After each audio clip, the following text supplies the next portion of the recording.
Producer కంటే కూడా యాక్టర్గా చాలా బాగా నచ్చింది నాకు. చాలా మంచి డ్యాన్స్, ఊపుతో చేసిన డ్యాన్స్ మాత్రం నువ్వు ప్రొడ్యూసర్గా సినిమా డబ్బులు వచ్చినా రాకపోయినా నువ్వు ఆర్టిస్ట్గా మాత్రం నిలబడతావని నేను అనుకుంటున్నా, కావాలని కూడా కోరుకుంటున్నా.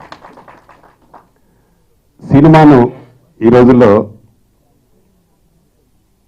ఆర్టిస్టుల కంటే ముఖ్యం సినిమా కథ బాగుంటే డెఫినెట్గా ఆడే రోజులు ఇప్పుడు. ఎంత పెద్ద ఆర్టిస్టులు ఉన్నా సినిమా బాగాలేకపోతే ఫస్ట్ వీక్ తోటే క్లోజ్ అవుతా ఉన్నాయి. కాబట్టి ఈ సినిమా బాబ్జీ గారు చాలా బాగా చేసిరని నేను అనుకుంటా ఉన్నాను. తప్పకుండా సినిమా బాగా ఆడాలని ఇప్పుడే ప్రోమోలు కూడా చూడడం జరిగింది. శ్రీరామ్ మంచి మ్యూజిక్ ఇచ్చాడు. డెఫినెట్గా ఈ పాటలు బాగా వచ్చి ఉన్నాయి. ఈ రెహమాన్ అనే 3 అడుగుల మనిషి చాలా గట్టివాడు. ఈ రోజుల్లో సినిమా తీయటం అంటే సామాన్యమైన విషయం కాదు. దానిని అతను ఎన్ని బాధలు పడ్డాడో నాకు తెలుసు. మొత్తానికి బాధలు పడి ఫస్ట్ కాపీ సెన్సార్ వరకు తీసుకొచ్చాడు, క్యాసెట్ రిలీజ్ చేశాడు. మా బ్రదర్ రామకృష్ణ గౌడ్ చెప్పినట్టు పబ్లిసిటీ బాగా చేయాలి. ఈ సినిమాకి ఎంత పెట్టి తీశాడో అనవసరమైన విషయం, బట్ మినిమం ఒక 50 లక్షలన్నా పెట్టి పబ్లిసిటీ చేయాలి. చివరకు వచ్చేదలకి చేతిలో డబ్బులు లేవు. చాలా ఇబ్బందుల్లో ఉన్నాడు రెహమాన్ గారు. అందినంతవరకు తీసుకొచ్చాడు. అనుకున్న బడ్జెట్ కన్నా ఎక్కువైంది. ఈ సినిమా క్రైమ్ తీయడానికి కారణం బాబ్జీ అనబడే డైరెక్టర్. ఆయన చూస్తేనే క్రైమ్ మనిషిలా కనపడతాడు, కానీ మనిషి మంచివాడే. దెయ్యం జోలికి వెళ్ళాడంటే అతను చూస్తేనే దెయ్యం పారిపోతుంది. అటువంటిది రెహమాన్ గారు పారిపోకుండా అతను వెనకాలే తిరిగి మొత్తానికి కథ విని సినిమా తీయించాడు. సినిమా బాగా తీశాడు. సాంగ్స్ కూడా బాగున్నాయి. ఆశీస్సులతో రవిబాబు డైరెక్టర్ అయితే రవిబాబు ఆశీస్సులతో నేను యాక్టర్ అయ్యాను. ఆయన ఆశీస్సులు చాలా పవర్ఫుల్. సో సాంగ్స్ బాగున్నాయి. మ్యూజిక్ రీజనబుల్గా చాలా ఫాస్ట్గా మంచి బీట్లో ఉంది. ప్రొడ్యూసర్ గారు కూడా పొట్టిగా ఉన్న మంచి గట్టిగా డ్యాన్స్ చేసి చిన్న కొండవలస టైప్లో ఉన్నారు. ఆయనకి మంచి భవిష్యత్తు ఉంది. అలాగే ఈ మధ్యన కాన్సెప్ట్ సినిమాలు వస్తే ఎవరో అసలు హీరోయిన్స్ ఎవరో కూడా చూడకుండా సినిమాలు చూస్తున్నారు. ఎక్కడికి పోతావో చిన్నవాడు అనే కవలోనే ఈ కాన్సెప్ట్ కూడా ఉన్నట్టు అనిపిస్తుంది. మ్యూజిక్ డైరెక్టర్ గారికి ఆల్ ది బెస్ట్ అని చెప్పేసి వెళ్ళి కూర్చుందాం అనుకున్నాను. కానీ ఇప్పుడు చలపతిరావు బాబు మాట్లాడిన తర్వాత కొంచెం మాట్లాడాలనిపించింది. నిజంగానే రెహమాన్ గారు లాంటి ప్రొడ్యూసర్ 100 సినిమాలైనా తీయాలి, మినిమం 100. ఆయనకి గుండెవారి ఎక్కువ, ఆయనకి మంచి సర్కిల్ ఉంది, ఇది అదేం బాబాయ్ చెప్పారు కదా, అన్నిటికీ మించి భయంకరమైన మంచితనం ఉంది. ఆయన విపరీతమైన మంచితనం. అంత ఉండడం కూడా మంచిదో కాదో తెలియదు. మరి మా ఇంటికి వచ్చారు డైరెక్టర్ గారు, ప్రొడ్యూసర్ గారు మా ఇంటికి వచ్చారు. ఇంటికి వచ్చి సమీర్ గారు ఇది ఎలాగైనా ఈ రోల్ అంటే ఇది నేను కాకపోతే ఎవరైనా చేయొచ్చు, బట్ కంపల్సరీ నేనే చేయాలని చెప్పి ఆయన పట్టుబట్టి నా చేత దీనిలో చేసిన క్యారెక్టర్ చేశాను. షార్ట్ అండ్ స్వీట్ బాగుంటుంది. అండ్ నవీన్కి all the best. First film Naveen గౌతమ్కి. చిన్న సినిమాలు అంటే నాకు ఇష్టం. కారణం నేను చిన్న సినిమాల దర్శకుడిని కాబట్టి. నేను ఇంతకుముందు కూడా చిన్న సినిమాలు తీశాను, అవి రిలీజ్ అయిపోయినాయి. ఇప్పుడు ఇంకో సినిమా రిలీజ్ కాబోతుంది. అలాగే చిన్న సినిమా తీస్తూ మన బషీర్ గారు నేను ఈవినింగ్ నన్ను కలిసి నిజంగా అతను నాకు పరిచయం లేదండి, అతను ఎవరో నాకు తెలియదు. 2 నిమిషాలు నాతో మాట్లాడు. అతని మాట తీరు, అతని యొక్క తపన, బాధ, ఆవేదన నన్ను ఇక్కడికి రప్పించిందండి ఈరోజు.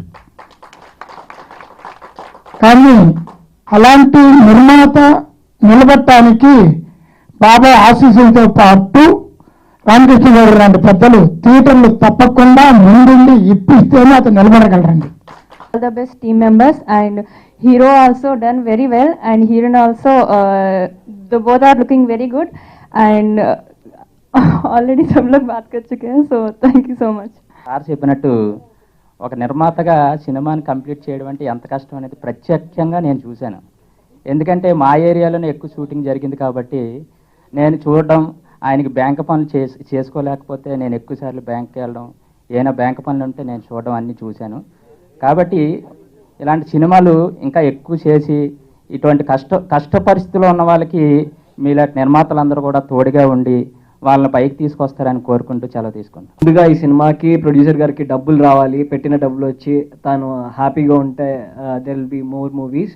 అవకాశం ఇచ్చిన మా ప్రొడ్యూసర్ రెహమాన్ గారికి, డైరెక్టర్ బాబ్జీ గారికి కూడా చాలా థ్యాంక్స్ చెప్పుకుంటున్నానండి. నేను ఎప్పుడు ఇలాంటి ఫంక్షన్ చూడటమే కానీ ఇలా వచ్చి మాట్లాడుతాను ఎప్పుడు అనుకోలేదు. ఇంత పెద్ద కళాకారుల మధ్య మాట్లాడుతాను అస్సలు అనుకోలేదు. చాలా హ్యాపీగా ఫీల్ అవుతున్నాను. ఎప్పటికైనా ఇలా మాట్లాడాలని మా అమ్మ నాన్నగారి కోరిక అండి. నాకు చాలా హ్యాపీగా ఉంది. వాళ్ళ కోరిక ఇచ్చాను అనుకుంటున్నాను. కానీ తీసుకొస్తుందని మనస్ఫూర్తిగా నమ్ముతున్నాను. ఎందుకంటే నా ఫస్ట్ సినిమా ఇది. నాకు ఇందులో ఒక సదావకాశము మంచి అవకాశం ఇచ్చారని కోరుకున్నాను. ఎందుకంటే ఇందులో సింగిల్ కార్డు ఒక ఫస్ట్ రైటర్గా ఇవ్వడం అనేది సర్వసాధారణం. అది పైగా నేను ఎవరి దగ్గర కూడా అసిస్టెంట్ రైటర్గా కోర్టు చేయలేదు. మా డైరెక్టర్ బాబ్జీ గారు సెకండ్ నేను మాట్లాడవలసిన క్యాండిడేట్. అన్న మంచి కథ ఉంది. అసలు ఎవరండి టాలెంట్ లేరు అన్నది, ప్రతి ఒక్కరికి ఒక టాలెంట్ ఉంటుందండి, కాకపోతే మనం వెతికి తీసుకోవాలంతే. అలాంటి ఒక పర్సన్ బాబ్జీ గారు ఇండస్ట్రీకి పరిచయం అవుతున్నారు. అన్న మన జర్నీలో అంటే జర్నీ అనేది ఒక విన్ ఆఫ్ రేస్ అన్నట్టు, మనం ఒకరు గెలవచ్చు ఒకరు ఓడిపోవచ్చు. మన రేస్లో మీరు గెలవచ్చు నేను గెలవచ్చు, బట్ అందరికీ టాలెంట్ ఉంది. బాబ్జీ గారు ఒక స్టోరీ చెప్పినప్పుడు దాన్ని ఎలా చేయాలి ఏంటనేది టెక్నికల్గా కొంత ఇబ్బంది పడ్డా కూడా మేము అడ్జస్ట్ అయ్యి చేసామండి. మేము ఒక ప్రోడక్ట్ని పట్టుకుంటే అది సూపర్ బ్లాక్ బస్టర్గా అది కంపల్సరీ వస్తుందని నమ్మకంతో థ్యాంక్ యూ చెప్తున్నాను బాబ్జీ గారికి. అన్న ఈ సినిమా బేస్ చేసుకొని చాలా సినిమాలు రావాలని నేను కోరుకుంటున్నాను అన్న. సో ఆ lighting department Vizag Kishore team bus అలాగే కావేరీ యూనిట్ వాళ్ళు కూడా చాలా సపోర్ట్ చేసి ప్రతిరోజు 5:30కి ప్యాకప్ అయిపోతే నా బాధ చూడలేక ఒక దర్శకుడిగా నన్ను నిలబెట్టడానికి 7:30 వరకు ఓవర్ డ్యూటీ చేసి ఎక్స్ట్రా డబ్బులు కూడా తీసుకోకుండా చేశారు. వాళ్ళ కోసం కూడా ఈ సందర్భంగా నేను చెప్పాలి. అలాగే cameraman Purushottam. So bad habits లేవండి, చాలా పర్ఫెక్ట్ గా వర్క్ చేసుకుని ఇంతవరకు తీసుకొచ్చారు. వచ్చాను ఇంతమందికి నేను ఆత్మీయులు అయిపోయాను. అందరూ నాకు ఆత్మీయులు అయిపోయారు. సార్ అయితే ఇంక చెప్పక్కర్లేదు. సొంత మనిషితో మాట్లాడతారో లేదో నాకు తెలియదు కానీ నన్ను ఆప్యాయంగా పిలిచేవారు. అలాగే సమ్మయ్య సారు, నాకు కొత్తగా పరిచయం అయ్యారు మన రామకృష్ణ గౌడ్ గారు, తర్వాత సార్ మరి లాల్ గారు, అలాగే సమీర్ గారు, నన్ను సహకరించండి, నన్ను ముందు నడిపించండి. ఏం చేసినా ప్రింటింగ్ మీడియా, దీనికి ఏం చేసినా నేను పెట్టిన డబ్బులు ఏమి కాదు లెక్క, మీరు చేసిన స్థానమే నాకు.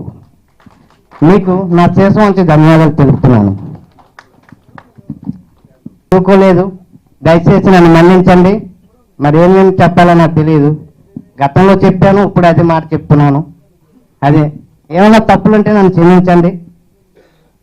అలాగే పెద్దల్ని నిజంగా పూర్వజన్మ సుకృతం. ఈ స్టేజీకి రావడం ఎంతో సంతోషం నాకు. నేను పుట్టింది సభవరం మండలం తవ్వాన్పాలెం గ్రామం. అలాగే మా అమ్మగారు నన్ను నిజంగా నడిపించి ఇక్కడ తీసుకొచ్చింది అయితే నేను కాదు, నా ఆత్మమిత్రుడు ఎల్ఐసి శ్రీరామ్మూర్తి గారు. నాకెంత ఫుల్ కోఆపరేషన్ అన్ని విధాలు. నేను చదువురాను కనుక ఆయన బాగా ఎగ్జిక్యూట్ చేశారు. ఆయన అన్ని సార్ ఇలా చేస్తే ఇలాగని. ఆత్మమిత్రుడు అన్నదమ్ముడు కూడా నాకు అంత సాయం చేయడు, ప్రతిదీ కూడా ఇన్వాల్వ్ అయ్యి నాకు చేశారు. సార్ ఒక్కసారి తనకైతే రుణపడతాను, ఇది మట్టుకి కన్ఫర్మ్. అది నాకెంతో సాయం చేశారు.